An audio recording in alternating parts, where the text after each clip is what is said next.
So to complete these cross contour worksheets, the first thing you're going to do is you're going to draw a very light line down the center of the box on your worksheet. If you don't want to work on the worksheet and you want to make this more of a finished project, you can also do this on a separate sheet of paper.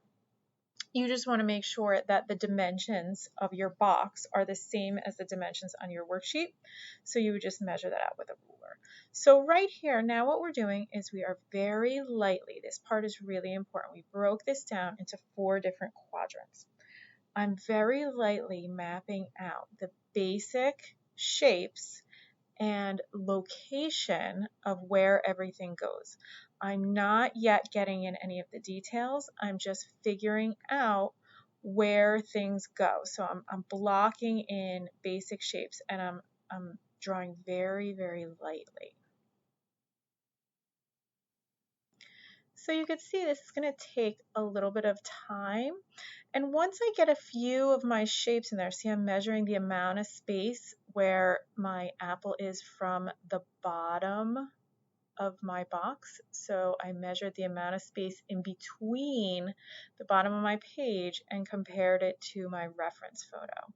This is a step that often gets overlooked. So you want to just make sure you really take the time to get everything in the right spot before you start with the details. So I'm getting in those real basic forms. And then once I have a few shapes in there, I'm going to start comparing them to each other. So I'm looking at relationships. Where does the top of my apple line up with that light? Where does the edge of that light line up with the top of that teapot in the background? And you could see already I found some areas where my proportions were a little off, and all I had to do was erase.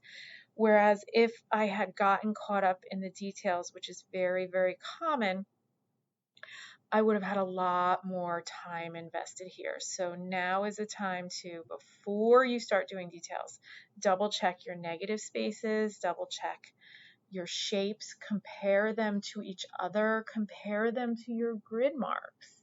How far from the top of my page or my middle line is the edge of this shape? So really, really spend the time to examine and compare and look at everything in relationship to each other.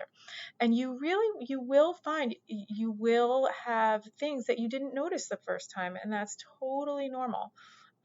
If you have a perfect drawing right from the start, that's magical, but usually it does not happen that way, and it's really just part of the process that you need to work it out a few times and compare relationships to each other as you go. So you're always double, triple, quadruple checking your basic shapes before you start detailing. You can see I keep using my pencil to compare how far from here, from the edge of my page, is this mark? How far from the edge of the guide mark is this mark? And don't be afraid to erase. As long as you draw lightly, it's easy to erase. So once you're super confident that everything is in the right spot, then you can begin adding your cross contour lines. And those lines are on the worksheet so that on the objects, they're drawn on the objects to kind of help you see where those curves would be on those forms. So you can start drawing in your contour lines with your pencil first, just to get their location.